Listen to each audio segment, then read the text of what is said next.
This is the Word of God, Genesis chapter 25, verses 1 through 11. The death of Abraham. Abraham had taken another wife, whose name was Keturah. She bore him Zimran, Jokshan, Medan, Midian, Ishbak, and Shua. Jokshan was the father of Sheba and Dedan. The descendants of Dedan were the Asherites, the Letushites, and the Leomites. The sons of Midian were Ephar, Hanok, Abida, and Eldah. All these were descendants of Keturah. Abraham left everything he owned to Isaac, but while he was still living, he gave gifts to the sons of his concubines and sent them away from his son Isaac to the land of the east. Abraham lived 175 years. Then Abraham breathed his last and died at a good old age, an old man and full of years, and he was gathered to his people.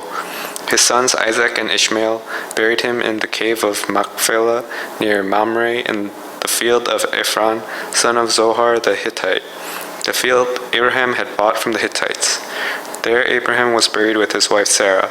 After Abraham's death, God blessed his son Isaac, who then lived near Beer Lahai Roi. 아멘. 창세기 주의 설교 66번째 시간입니다. 오늘 66회차인데요. 창세기 25장 1절부터 11절까지의 말씀을 가지고 열조에게로 돌아가매라는 제목으로 함께 나누기를 원합니다. 지난번에 말씀드린 것처럼 창세기는 두 부분으로 나뉘어진다고 말씀을 드렸다, 그죠? 창세기 1장부터 11장까지가 한 파트, 12장부터 50장까지가 긴 게 한 파트라고 말씀을 드렸었죠. 창세기는 1장부터 11장까지가 한 파트고 12장부터 50장까지가 한 파트였습니다. 이 12장은 아브라함부터 시작해서요. 아브라함, 아들이 이삭, 야곱, 야곱은 이스라엘이죠. 요셉으로 마칩니다. 요셉이 죽으면서 50장이 맞춰지거든요. 아브라함은 저와 여러분이 너무나 잘 아는 믿음의 조상이고, 이 이삭은 아브라함의 생애를 요약해서 똑같이 사는 모습이 그려져 있고요. 야곱은 할아버지 아브라함과는 다른 각도에서 바라본 똑같은 삶이고요. 이 아브라함과 이삭과 야곱은 요셉을 주인으로 섬기는 장면으로 나오는 거죠. 그죠? 야곱의 아내와 그 다음에 또 11 형제들이 요셉에게 절하는 모습이 나오죠. 요셉은 예수님을 예표하는 거거든요. 그렇게 해서 50장이 맞춰집니다. 그 중에서 이 아브라함을 다루는 것은 12장부터 오늘 있는 25장까지 아주 많은 부분을 성경에서 할애해서 다루고 있습니다. 오늘이 이 아브라함이 생애의 마지막 장면이에요.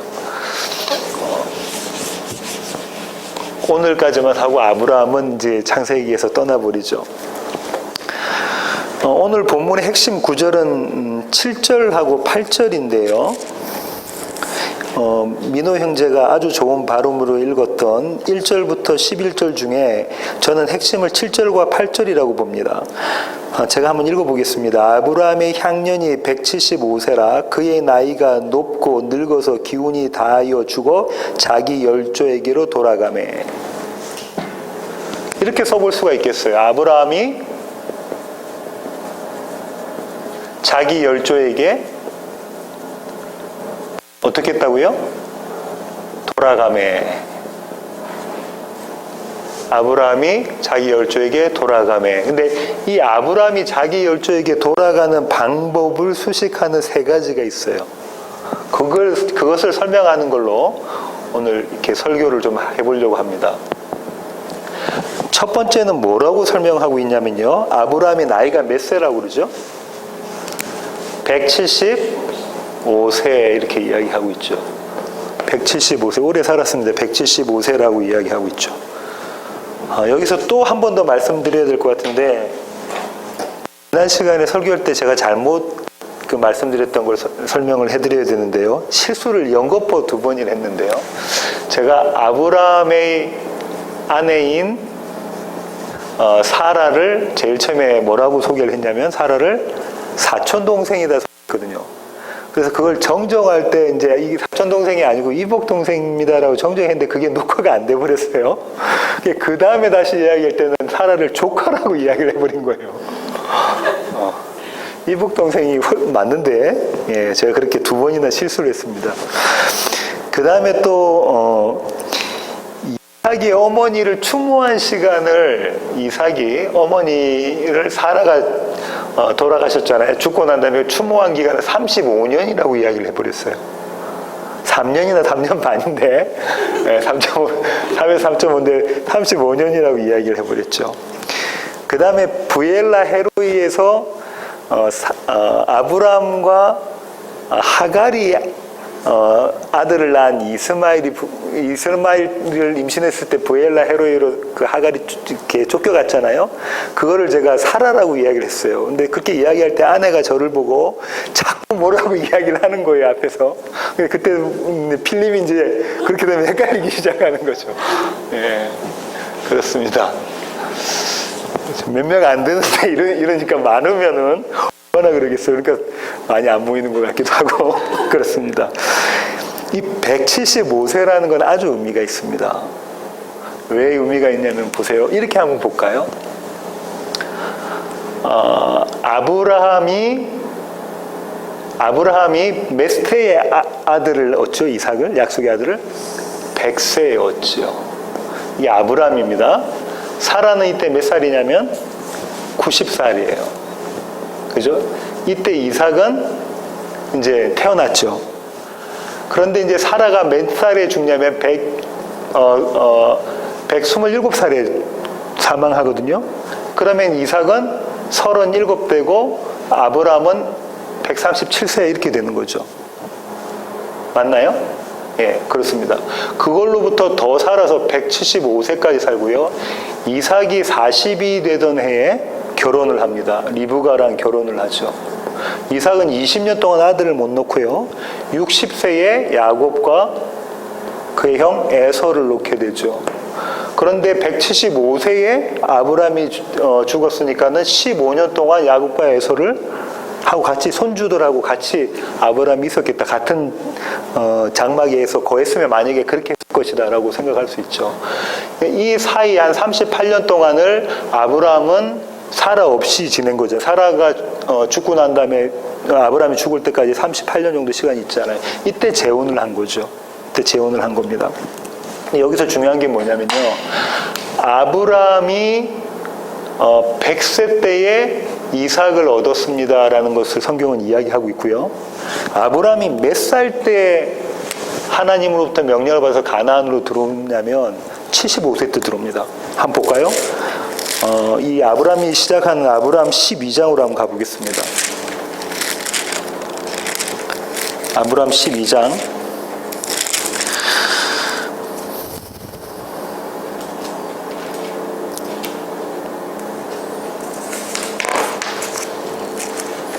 4절 한번 볼까요? 이에 아브라함이 여호와의 말씀을 따라갔고 롯도 그와 함께 갔으며 아브라함이 하란을 떠날 때에 몇 세더라? 75세더라 이렇게 했죠. 그러면 이 175하고 75를 빼면 100이잖아요. 그죠? 그러면 아브라함이 가나안에서 머물렀던 시간이 몇 년? 100년이라는 겁니다. 그래서 이게 175라는 숫자가 의미가 있습니다. 두 번의 100년이 나와요.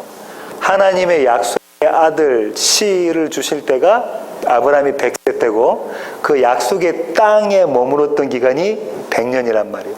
하나님은 뭐라고 그랬죠? 요약하면 씨와 땅에 대한 것인데 그게 100이라는 숫자와 연관이 있습니다. 그죠? 예, 그렇습니다. 그러면 이 100이라는 숫자는 어떤 의미를 갖고 있는지, 성경에서 어떤 의미를 갖고 있는지 우리가 여러 번 살펴봤는데요. 100이라는 숫자. 이 100이라는 숫자는 10 곱하기 10이잖아요. 이 10이 어떤 숫자라고요? 꽉 찬 수. 그죠? 꽉 찬 수. 그 다음에 충만한 수. 이런 숫자거든요. 그래서 성경에는 10 곱하기 10에서 100을 쓰거나 아니면 한 번 더 곱해서 1000을 쓰거나 아니면 한 번 더 곱해서 만을 씁니다. 천만만. 그죠? 그렇게 많이 쓰죠. 이게 꽉 찬 수인 10을 의미하는 거거든요. 그런데 잘 보세요. 아브라함에게 의미 있는 100이라는 숫자가 두 번 있었다고 그랬어요. 첫 번째가 100살 때라고 그랬죠.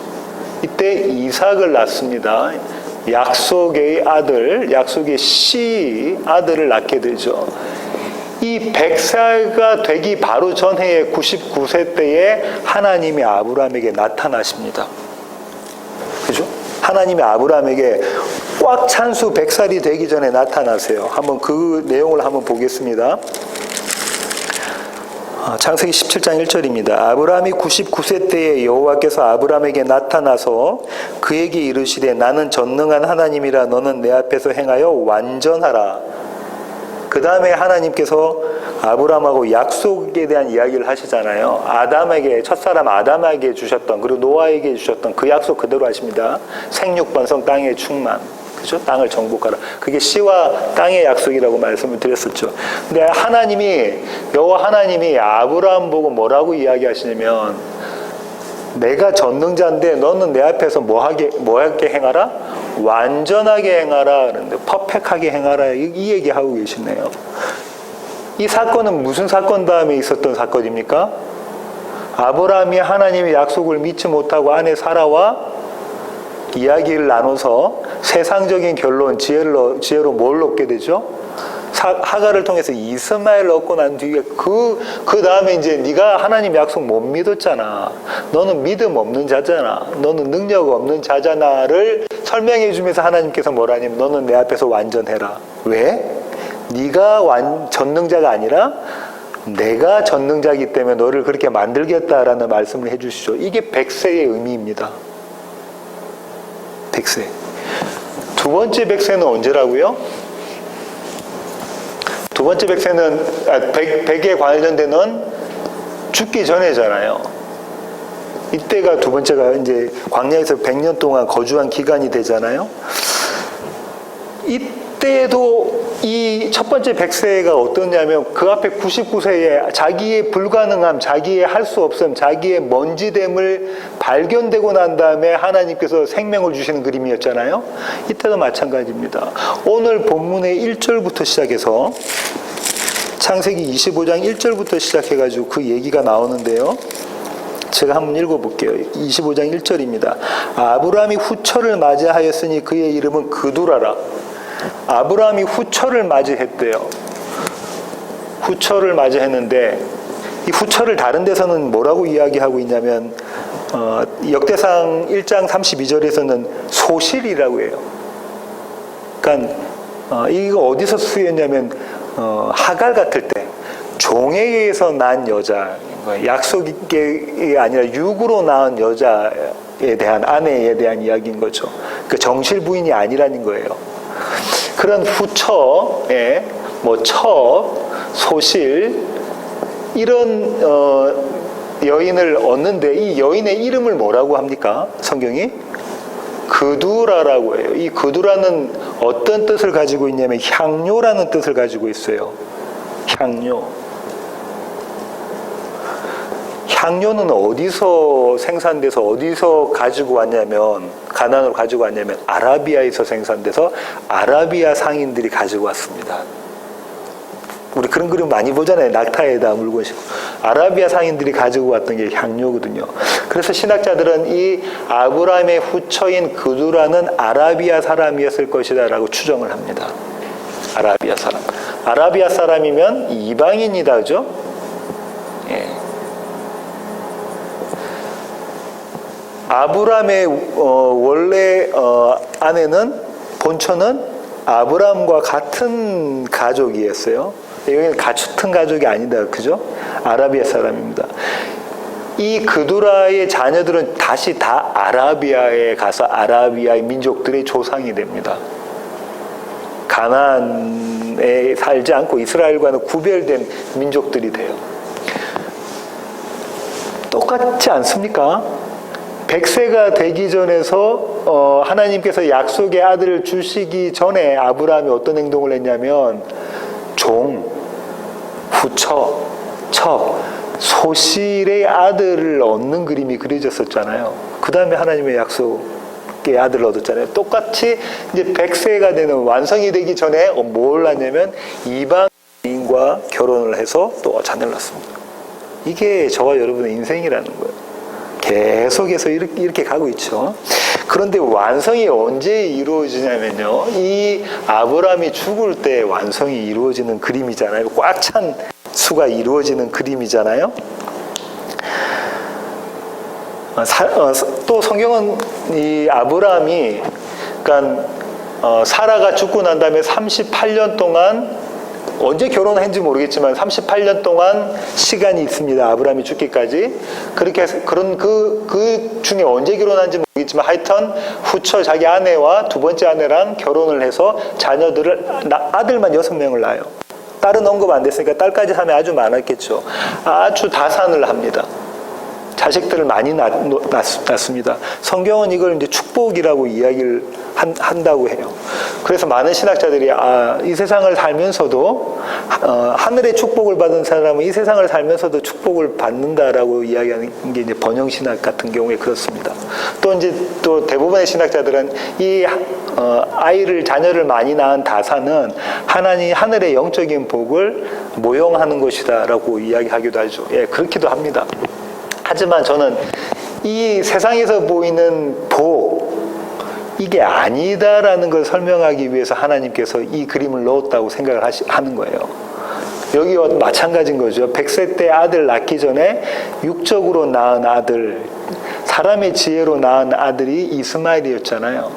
근데 하나님의 지혜와 하나님의 능력으로 낳은 아들이 이삭이었잖아요. 그와 똑같은 그림이다. 여전히 아브라함은 하나님의 손길이 없으면은 육적인 거, 인간의 지혜로 자기를 위한 삶을 살고 있는 모습이다라는 거죠. 그런데 이런 아브라함이 결단을 하는 장면이 나옵니다. 그 결단을 하는데 어떻게 하냐면 이 자녀들에게 너희는 이삭과 같이 살지 말고 다른 데로 가라 하고 쫓아냅니다. 아브라함은 이삭에게 전 재산을 물려줬다고 해요. 지난번에 우리 배웠죠. 늙은 종이 뭐라고 이야기하냐면 리브가의 가족들에게 우리의 주인인 아브라함이 엄청난 부자인데 그 전 재산을 이삭에게 물려줬습니다 그러잖아요. 오늘 본문에도 그 얘기가 나옵니다. 한번 볼까요?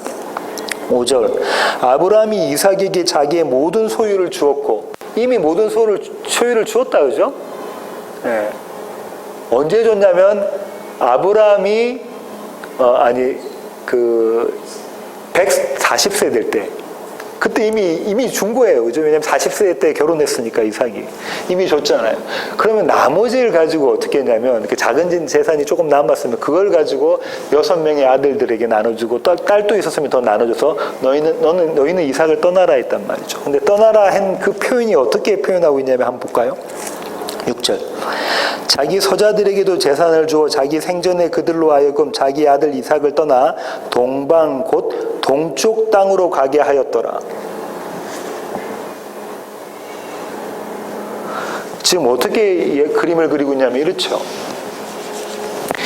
여기 가나안 땅이고요. 여기 가나안 땅. 아브라함도 살고 이삭도 살고 그 다음에 후처인 그두라가 낳은 자녀들도 살았겠죠. 그런데 아브라함은 이삭에게 모든 전 재산을 넘겨주고 이 자녀들은 이삭을 떠나서 가라고 하는데 어디로 가라고 하죠? 동쪽으로 가라 이렇게 이야기를 합니다. 동쪽으로 가라. 이게 하나님께서 개입하신 그림입니다. 우리가 뭘 생각해야 되냐면 많은 사람들이 이런 생각들을 하는데요. 여기서 아브라함의 지혜를 배워라 이렇게 이야기를 합니다. 그게 어떤 의미냐면 이런 거죠. 자기가 죽고 나면 이삭은 혼자고 나머지 자기 후처의 자녀들 아주 많은데 집단으로 대항하면 어떻게 미리 재산을 다 분배하고 나눠주고 그리고 이제 앞으로 생길 그 모든 불상사를 미연에 방지했다 이렇게 이야기를 하고 아브라함에게서 지혜를 배우라 이렇게 이야기를 한단 말이죠. 이런 세상적인 지혜 이야기하고 있는 게 아닙니다. 이거 어디까지나 구속사적인 이야기를 하고 있는 거거든요. 어떤 그림을 그려야 되냐면 동쪽으로 쫓아냈다 하면은 여러분이 생각해내야 될 게 딱 그림이 있어요. 그렇습니다. 에덴 동산이에요. 이렇게 생각할게요. 여기가 에덴이라는 동산입니다. 한번 찾아가 보죠. 창세기 3장으로 가겠습니다. 창세기 3장 23절부터 24절. 창세기 3장 23절부터 24절. 여호와 하나님이 에덴 동산에서 그를 내보내어 그의 근원이 된 땅을 갈게 하시니라. 이같이 하나님이 그 사람을 쫓아내시고 에덴 동산 동쪽에 그룹들과 두루 도는 불칼을 두어 생명나무의 길을 지키게 하시니라. 이게 참 의미가 있는데요. 에덴 동산에 있던 첫사람 아담과 하와는 범죄를 하고 난 다음에 하나님께서 쫓아내시죠. 어디로 쫓아내십니까? 동쪽으로 쫓아내십니다.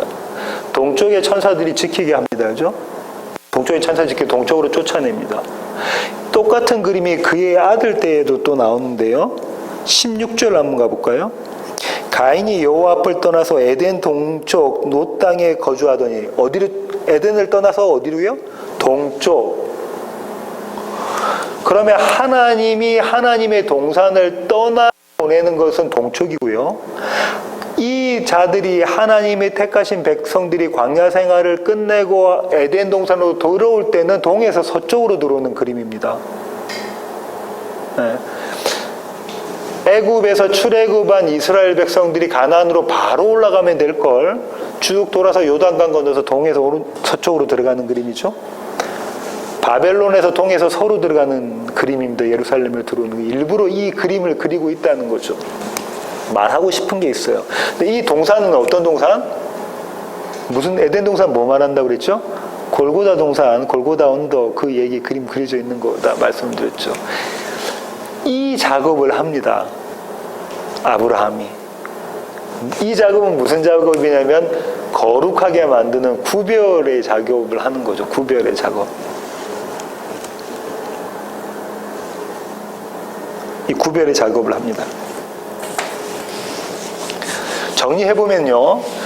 175세라는 게 의미하는 건 아까 말씀드린 것처럼 100이라는 꽉 찬 수에 대한 의미라고 말씀드렸고요. 이 꽉 찬 수라는 개념은 이런 겁니다. 99세 때에 인간의 힘으로 해볼 거 다 해본 아브라함이 절망 가운데 있을 때 사망 가운데 있다가 100세가 되면서 어떻게 된다고요? 소망 가운데 있고 생명 가운데 들어가는 그림이죠. 175세도 마찬가지입니다. 여전히 그 이방인 여인에게서 자녀를 얻는, 육의 자녀를 얻는 그림에서 이제는 그들을 분리시키고 생명된 이삭만 동산에 남겨두는 그림이잖아요. 동산에는 생명만 있어야 되니까. 이삭이 생명이니까 그 그림을 남겨두는 그림이 그려졌죠. 이게 꽉 찬 수 100의 의미입니다. 어렵지만 잘 따라오세요. 아브라함이 자기 열조에게 돌아가매 할 때 그의 나이가 175세다 할 때는 이 꽉 찬 수 100 하나님께서 완전히 성취해 가시는 그 그림이 그려져 있다는 거죠. 두 번째로 오늘 다시 창세기 25장으로 돌아오시면 7절과 8절을 보시면 그 다음에 뭐 어떤 구절이 수식을 하고 있냐면요. 아브라함의 사망을 수식하고 있냐면 그의 나이가 높고 늙어서 그의 나이가 많았다라는 이야기가 있잖아요. 장수했다라는 이야기가 있습니다. 장수했다라는 이야기가 있어요. 이 장수는 하나님께서 아브라함에게 약속하셨던 겁니다. 창세기 15장 15절로 가볼까요? 창세기 15장 15절. 너는 장수하다가 평안히 조상에게로 돌아가 장사될 것이요. 그렇게 되어 있잖아요. 그러니까 이제 아브라함은 장수했다라고 하니까 하나님의 축복이 하나님의 복을 받은 자다. 저와 여러분 장수하기 원하잖아요. 이 장수는 성경에서는 축복의 모형으로 많이 사용되죠. 근데 이 우리 한국 개역 개정에는 그의 나이가 높고 늙어서라고 되어 있는데 영어 버전은 조금 틀립니다. 뭐라고 되어 있냐면 full life라고 되어 있고요. 아니면 NASB 같은 경우에는 satisfied with life라고 되어 있어요.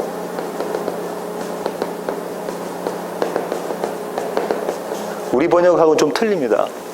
어떤 개념으로 생각해야 되냐면 이게 꽉 찬 인생에 대한 그림과 동시에 그 인생이 아브라함도 만족하고 여호와 하나님도 만족하는 그 그림이 있단 말이에요. 히브리어 원어가 satisfy, 만족하다라고 되어 있습니다. 히브리 원어가 그렇게 되어져 있어요. 우리는 이렇게 장수하다라고 번역을 했는데 그 그림이 그려져 있는 겁니다. 이 장수하다라고 사용된 이 히브리어가 여러 사람들에게 나오는데요. 아브라함에게도 나오고, 아브라함 175세, 이삭은 180세 살았고요. 또 나오는데 다윗이 장수했다고 하는데 다윗은 몇 살 살았냐면 70살 살았어요. 그 장수가 아니에요. 다른 사람들에 비하면 일찍 요절한 셈인데, 지금까지 보면 좀 오래 살았지만 그래도 요절한 셈인데 장수했다고 이야기하고 있거든요. 그거 한번 찾아가 볼까요?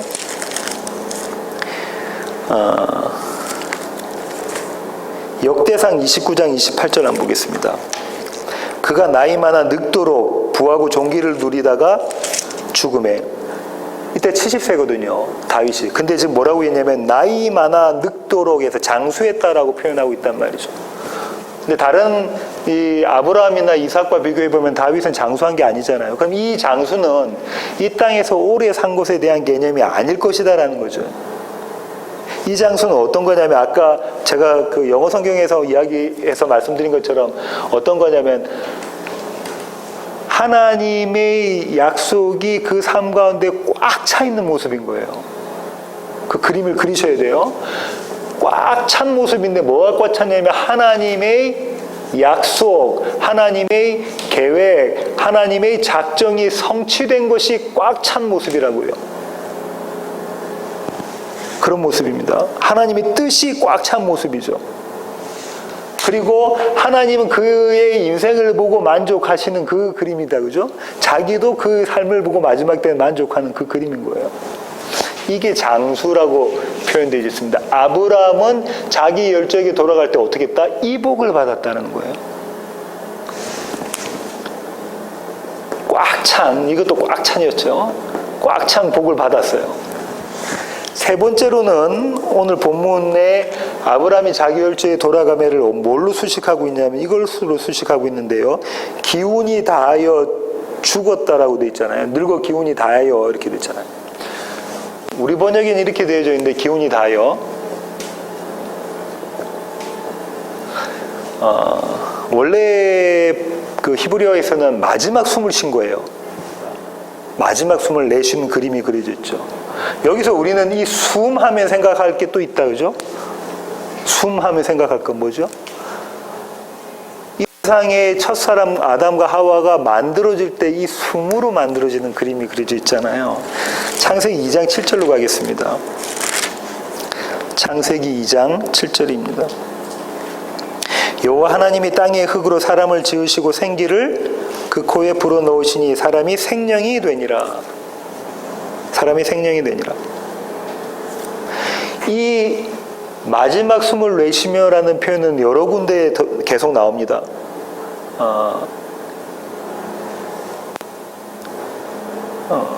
요셉에게서도 나오고요. 계속해서 이 여러 군데 나옵니다.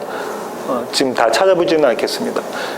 어떤 의미를 가지고 있냐면 이 땅에 오게 하신 이도 그 다음에 데려가시는 이도, 이 땅에 오게 하시는 이도 데려가신 이도 여호와 하나님이다라는 의미를 가지고 있음과 동시에 또 한 가지는 생명으로 이끌고 가고 계셨던 우리의 이 땅에서 삶이 하나님의 생명이, 하나님의 숨이 우리를 끌고 가시는 그림이 그려져 있는 거죠. 하나님의 생명, 하나님의 숨이 우리를 끌고 가시는 것. 그러면 예수를 믿는 자들은, 하나님의 택한 백성들은 하나님의 숨이 꽉 찬 인생이다 이거예요. 하나님의 숨, 하나님의 생명이 꽉 찬 인생이다, 그죠? 아까 그 장수는 하나님의 계획, 하나님의 성취, 이게 꽉 차, 이게 하나님의 계획이, 하나님의 약속이 성취되는 그런 인생인 거고, 이 175세라는 것은 사망 가운데 있다가 생명으로 옮겨가는 그림으로 꽉 찬 그 그림이 그려져 있다고 말씀을 드렸죠. 그렇습니다. 이렇게 세 가지 수식어를 가지고 지금 성경은 아브라함이 자기 열조에게 돌아가매를 수식하고 있어요. 이게 그 얘기를 가지고 있습니다. 그런데 여기서 한번 생각해 보면 아브라함부터 해서 이스라엘은 가족장의 문화예요. 가족장. 우리는 어떻게 했냐면은 사람이 죽고 나면 장사 지내서 옛날에는 관에서 이렇게 넣어서 땅에 묻잖아요. 그렇게 해서 무덤, 이렇게 묘를 쓰잖아요. 아니면 화장을 하기도 하고, 아니면 낙골당 같은 데 넣기도 하고 그러잖아요, 요새는. 근데 이스라엘은 어떻게 했냐면, 돌바위 같은 데, 거기에다 이제 구멍을 파서, 가족의 묘를 만들어요. 그리고 사람이 죽고 나면은 그 중에서 시체를 그대로 이렇게 싸서, 세마포에 싸서 이렇게 올려놓습니다. 이렇게 돌침대 같은 데 올려놓고 나면, 어느 시점이 지나면 이게 다 썩잖아요. 그 다음에 뼈만 남잖아요. 그 뼈를 쭉 모아다가 다른 조상이 이미 잠들어 있는 그 자리에 같이 갖다 놓아요. 또 다른 사람이 죽으면 여기다 또 해서 살이 다 썩고 나서 뼈만 남으면 그쪽으로 같이 놓아요. 그럼 어떤 개념이냐면 자기 열조에게로 돌아가매가 문자적으로 그냥 완전히 그렇게 이루어지는 그림이 있다. 그런 장례 문화를 가지고 있단 말이에요, 이스라엘은. 근데 그 장례 문화를 그렇게 하나님께서 주신 것에서 의미가 있는 게 있습니다. 아브라함은 자기 열조로 돌아가매 했을 때에 조금 전에 해드렸던 그 장례 문화로 보자면 자기의 묘에 조상이 있었습니까? 없었습니다. 지금 누구만 누워있어요, 거기에? 사람만 누워있어요. 막벨라 굴. 그죠? 사람만 누워있는데 자기 열조에게로 이렇게 이야기하고 있단 말이죠. 그럼 이 자기 열조가 누굴까라고 생각해보면 믿음의 조상이겠다. 그죠? 아브라함을 갈대아 우르 또 메소포타미아 하란에서 불러내신 여호와 하나님의 백성들, 그 믿음의 조상들에 대한 이야기일 것이다. 이렇게 생각해 볼 수가 있습니다. 그죠? 히브리서로 가겠습니다. 히브리서 11장입니다. 히브리서 11장 3절부터 7절까지. 믿음으로 아벨은 가인보다 더 나은 제사를 하나님께 드림으로 의로운 자라 하시는 증거를 얻었으니 하나님이 그 예물에 대하여 증언하심이라. 그가 죽었으나 그 믿음으로서 지금 또 말하느니라. 믿음으로 에녹은 죽음을 보지 않고 옮겨졌으니 하나님이 그를 옮기심으로 다시 보이지 아니하였느니라. 그는 옮겨지기 전에 하나님을 기쁘시게 하는 자라 하는 증거를 받았느니라. 믿음이 없이는 하나님을 기쁘시게 하지 못하나니 하나님께 나아가는 자는 반드시 그가 계신 것과 또한 그가 자기를 찾는 자들에게 상 주시는 이심을 믿어야 할지니라. 7절입니다. 믿음으로 노아는 아직 보이지 않는 일에 경고하심을 받아 경외함으로 방주를 준비하여 그 집을 구원하였으니 이로 말미암아 세상을 정죄하고 믿음을 따르는 의의 상속자가 되었느니라. 까지 믿음의 조상 아브라함 위에 믿음의 조상들이 쫙 나오고 8절에 믿음으로 아브라함은 이렇게 나오거든요. 그렇죠? 그러면 그 앞에 아벨이라든지 에녹이라든지 노아 이런 사람들이 믿음의 조상, 대표적인 조상들이다 이런 걸 알 수가 있겠다. 그렇죠? 조금 더 읽겠습니다. 히브리서 11장 13절부터 16절. 이 사람들은 다 믿음을 따라 죽었으며 약속을 받지 못하였으되 그것들을 멀리서 보고 환영하며 또 땅에서는 외국인과 나그네임을 증언하였으니 그들이 이같이 말하는 것은 자기들이 본향 찾는 자임을 나타냄이라. 그들이 나온 바 본향을 생각하였더라면 돌아갈 기회가 있었으려니와 그들이 이제는 더 나은 본향을 사모하니 곧 하늘에 있는 것이라. 이러므로 하나님이 그들의 하나님이라 일컬음 받으심을 부끄러워하지 아니하시고 그들을 위하여 한 성을 예비하셨느니라. 그러고 난 다음에 다시 아브라함은 믿음으로 이삭을 바친 그림이 그려져 있습니다. 지금 뭐에 대한 이야기하고 있냐면 이 믿음의 조상들은 어떻게 했다고요? 다 믿음을 따라 죽었다 이렇게. 이 믿음의 조상들은 전부 다 믿음에 따라 믿음의 조상들은 다 죽었어요. 죽었는데 어떻게 죽었냐면요. 믿음을 따라 죽었다 이렇게 이야기해요. 믿음을 따라 죽었다. 이거 두 가지 의미를 생각할 수 있는데 첫 번째는 이런 겁니다. 이 세상에 살면서 믿음을 지키다가 육적인 죽음을 이제 죽고 천국에 갔다 이런 얘기로 해석할 수도 있고요. 표면적으로는. 두 번째로는 믿음을 따라 죽은 자들이에요. 뭐가 죽은 겁니까? 내가 죽은 자들입니다. 이들은 전부 다 나가 죽은 거예요. 자기 부인, 믿음을 따라 자기 부인한 자들이다. 이 두 가지 뉘앙스를 개념을 다 가지고 있습니다. 그렇습니다. 그런데 오늘 조금 전에 읽으셨던 히브리서 11장 13절에서 16절을 보시면 이들은 다 믿음을 따라 죽었는데 약속을 받지 못했다고 그러고요. 그것들을 멀리서 보고 환영하며 아직 약속은 못 받았다고 그래요. 그런데 멀리서 보고 환영했다고 그러죠. 약속은 못 받았다. 근데 멀리서 보고 환영했다. 그렇죠. 이 구절하고 비슷한 구절이 마지막 절 히브리서 11장 마지막에 있습니다. 39절 40절 제가 한번 읽어볼게요. 히브리서 11장 39절부터 40절입니다. 이 사람들은 다 믿음으로 말미암아 증거를 받았으나 약속된 것을 받지 못하였으니 이는 하나님이 우리를 위하여 더 좋은 것을 예비하셨은즉 우리가 아니면 그들로 온전함을 이루지 못하게 하려 하심이라. 이들은 다 약속 못 받았다 그러고 대신 증거를 받았다 이렇게 이야기하고 있네요. 그죠? 계속해서 히브리서 11장은 약속과 증거에 대한 이야기를 하고 있죠. 그럼 이 약속은 약속의 실체라는 얘기고 이 약속의 실체는 누굽니까? 예수 그리스도입니다. 예수 그리스도. 약속의 실체. 이 약속의 실체는 자기들이 못 봤다. 근데 그 그림자는 다 봤다. 그 그림자 모형은 다 봤다라고 이야기합니다. 그걸 보고 이 예수를 붙잡았다라는 거가 되는 거잖아요. 그걸 보고 예수를 붙잡았다가 되는 겁니다. 예수님께서 이렇게 이야기하시죠. 요한복음 8장 56절로 한번 잠깐 가보겠습니다. 요한복음 너희 조상 아브라함은 나의 때에 볼 것을 즐거워하다가 보고 기뻐하였느니라. 유대 사람들이 예수님 보고 네가 아브라함보다 크냐? 이 이야기하니까 예수님이 뭐라고 하시냐면 너희 조상, 너희들이 믿음의 조상이라고 말하는 이스라엘 민족을 만들어낸 장본인이라고 하는 아버지 중에 아버지라고 하는 그 믿음의 조상 아브라함이 나의 때를 올 것을 보고 즐거워했다라고 기뻐했다라고 이야기하죠. 무슨 얘기하고 있는 거냐면 믿음으로 그 얘기했다는 거죠. 믿음으로. 요 그림이 그려져 있죠. 예, 그렇습니다. 구약의 모든 선지자들은 예수 그리스도를 증거하고 있습니다. 이 증거, 그죠? 예수 그리스도 증거하는데 마지막 선지자가 누구냐면 침례 요한이었죠. 침례 요한이 예수님을 자기 손가락 끝에 담아서 저분이 구약 전체가 이야기하는 메시아야, 하나님의 어린 양이야라고 이야기하고 증거를 하는 걸로 그 증거가 실체를 만나는 시간이 그 시간이었다는 거죠. 예, 그렇습니다.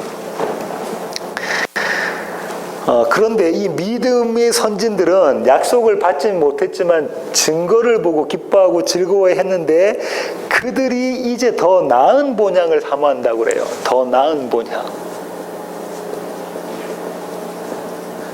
만약에 그들이 자기가 나온 그 본향을 생각했다면 돌아갈 때가 있었는데 그들은 그렇게 하지 않았다는 거죠. 그 본향은 어디냐면 이 땅의 삶에 대한 이야기 하는 거잖아요. 아브람과 이삭과 야곱으로 이야기되어지는 이 족장들, 이 이스라엘 족장들, 이들은 하나님의 약속의 땅인 가나안으로 들어가죠. 그런데 이 가나안에서 어떤 모습으로 사냐면 장막 치고 삽니다. 텐트 치고. 무슨 삶이라는 거예요? 나그네 삶이었다라고 고백을 하고 왜 그들이 그렇게 했냐면 더 나은 본향을 소망하고 있기 때문에 그랬다라고 하죠. 더 나은 본향. 그리고 그 더 나은 본향을 뭐라고 이야기했냐면 하늘에 있는 것이라고 16절에 히브리서 11장 16절에 이야기하고 있습니다. 그건 하늘에 있는 것이다. 하늘에 있는 것. 하나님께서 예비하신 성이다 이렇게 이야기하고요. 계시록에 가면 이 성을 새 예루살렘이라고 이야기합니다. 그죠? 계시록 한번 찾아가 볼게요. 21장 2절입니다. 계시록 21장 2절.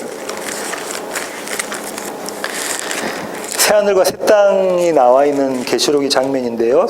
21장 1절부터 한번 볼게요. 또 내가 새하늘과 새 땅을 보니 처음 하늘과 처음 땅이 없어졌고 바다도 다시 있지 않더라.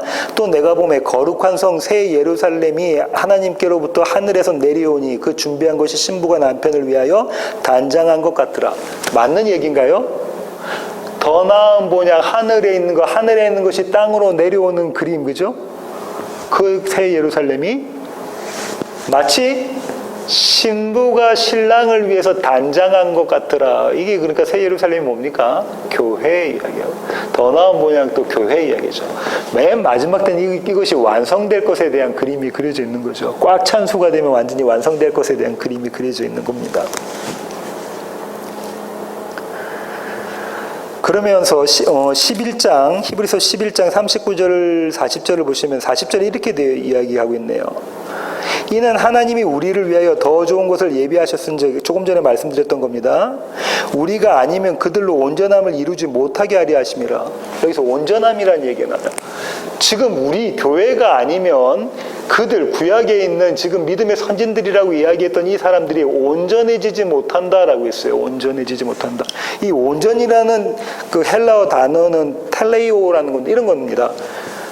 예정된 목적지에 도달한 거예요. 내가 오늘 포르투갈스 가야지 하면 거기 가서 도달한 겁니다. 내가 오늘 뉴욕 가야지 하면 거기 도착한 거예요. 그게 온전한 거예요. 교회를 통하지 않고는 이렇게 될 수 없다라는 얘기를 지금 히브리서 기자가 하고 있다, 그죠? 네. 그렇게 이야기를 하면서 그 교회의 완성에 대한 이야기를 하면서 이렇게 이야기하겠죠. 12장 2절 보세요. 히브리서 전체에서 핵심이라는 구절이라고 할 수 있는 12장 2절. 믿음의 주요 또 온전하게 하시는 이인 예수를 바라보자. 믿음은 누구 거라는 겁니까? 예수라는 거죠. 믿음의 주. 다시 아까 여기 나왔던 온전하게 하시는 주 예수를 바라보자, 이 이야기하고 있네요.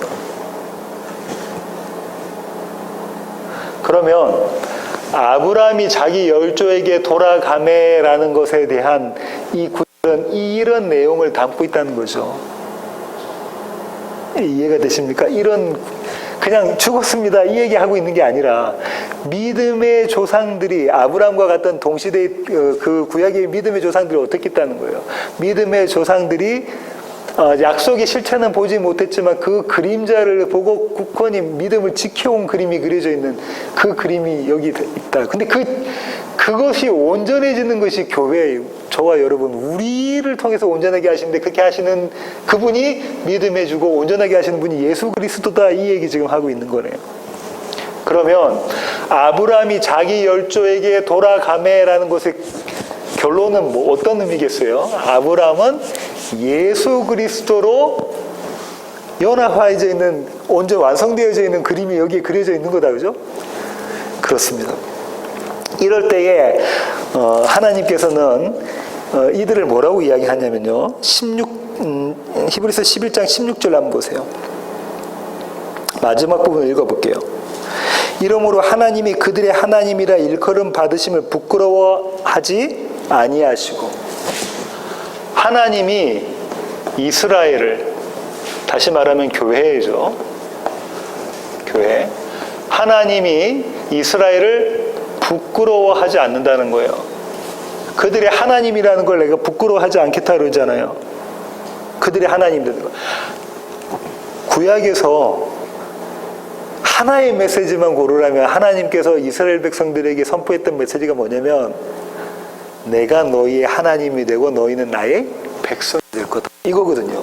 그걸 지금 이야기하고 있는 히브리서 기자가요. 하나님이 이스라엘 백성으로 하나님이 나의 하나님이 정말 맞습니다.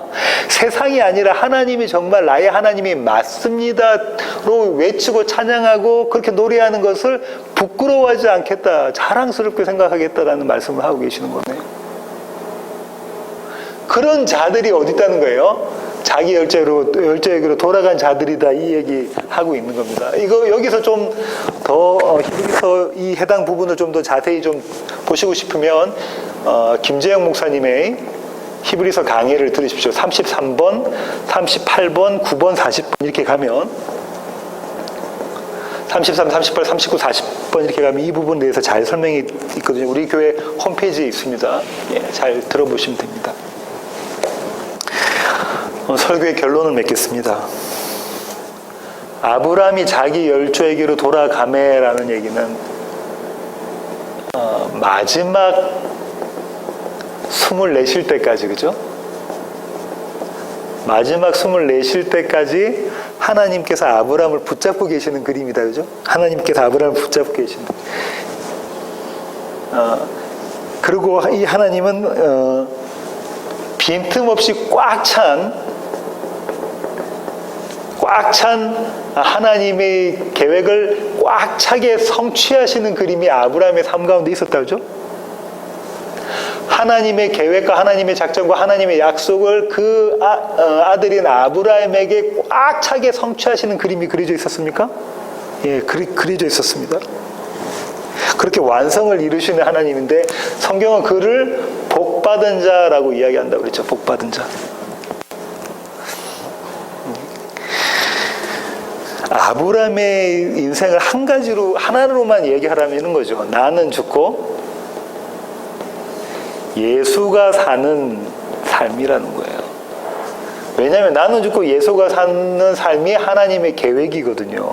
하나님의 작정이고 하나님의 약속이시잖아요. 에베소서 1장 4절에 있는 창세전 언약, 하나님 스스로의 언약이잖아요. 이것이 그대로 드러나고 마지막 순간에 이 삶이 만족스러웠다라고, 하나님이 보시기도 만족스럽고 내가 아브라함의 모습에도 만족스럽다 하는 그 삶이에요. 이 세상 거 다 버려도 예수 그리스도만 있으면 나는 족합니다, 꽉 찬 인생입니다라를 고백하는 게 이 삶이었다니까요. 아브라함이 이걸 깨닫습니다. 아브라함이 99세 때 자기의 실패의 모습을 하나님께서 지적하시죠. 너는 내 앞에서 완전해라. 너 때문이 아니고 나의 전능함 때문에 그래. 그랬잖아요.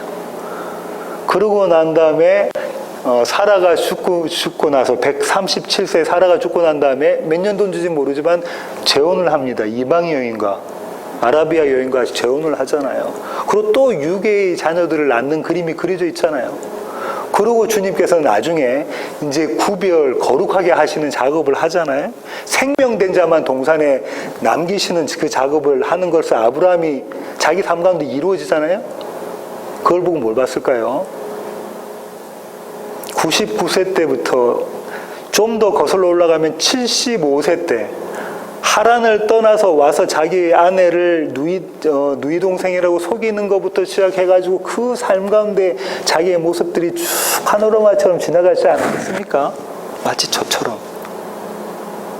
그렇네요, 하나님. 하나님이 은혜라는 것, 복이라는 것 걷어가 버리시면 175세 된 저나 75세 때의 그 모습이나 전혀 다를 게 없네요를 고백하는 겁니다. 한 가지 달라진 점이 있습니다. 뭐냐면요, 이때는 제가 며칠 동안 속이 부글부글 끓었는데요, 이번에는 말씀이 딱 비춰지니 저를 보게 됩니다. 똑같은 자네요. 6년 전이나 지금 저나 아무 다른 게 없네요. 주님께서 그냥 걷어가 버리시면 은혜를.